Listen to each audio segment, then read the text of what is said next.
অভাগা নেইমার রূঢ় বাস্তবতা টের পাচ্ছেন হাড়ে হাড়ে। বছর আগেও ছিলেন ব্রাজিল ফুটবলের স্টার বয়। তাকে ঘিরেই পরিকল্পনা সাজাতো সেলেসাওরা। ক্যারিয়ারের সেরা সময়ে তাকে সবাই রাখতেন মেসি রোনালদোর কাতারে, কিন্তু সেই নেইমারই এখন ব্রাত্য। সৌদি ক্লাব আল হিলাল তাকে ছেড়ে দিতে চাচ্ছে, আগ্রহ নেই অন্য কোনো দলেরও। এ মৌসুম শেষে নাকি আর চুক্তি নবায়ন করবে না আল হিলাল। নেইমার নিজেও নাকি ভিন্ন কোথাও যেতে চাইছেন। নানা গুঞ্জনের মাঝে ব্রাজিলিয়ান ক্লাব পালমেইরাসের কথাও উঠেছিল, তবে স্বদেশি ক্লাবটি উড়িয়ে দিয়েছে ওই গুঞ্জন। শুধু তাই নয়, কড়া ভাষায় জানিয়ে দিয়েছে নেইমারকে নেয়ার কোনো ইচ্ছেই তাদের নেই। কোচ চাইলে আগামীকাল যোগ দিতে পারবে। আমি এমন কারো উপরই বিনিয়োগ করতে চাই। পালমেইরাস মেডিকেল ডিপার্টমেন্ট নয়, তাৎক্ষণিকভাবে মাঠে নামতে পারবে না এমন কারোর সঙ্গে চুক্তির পক্ষে নই আমি।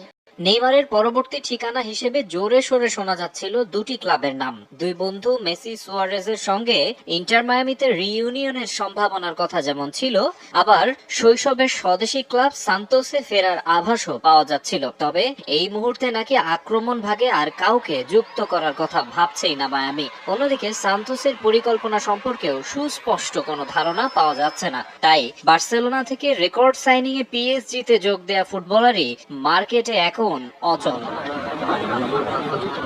ক্রিস্টিয়ানো রোনালদোকে আল নাসর সাইন করানোর পর সৌদি আরবের অন্য ক্লাবগুলোও ফুটবল বিশ্বের তারকাদের ভেড়াতে উঠে পড়ে লাগে। অনেক হাক ডাক দিয়ে নাসরের বড় প্রতিদ্বন্দ্বী আল হিলাল পিএসজি থেকে নেইমারকে উড়িয়ে নেয়।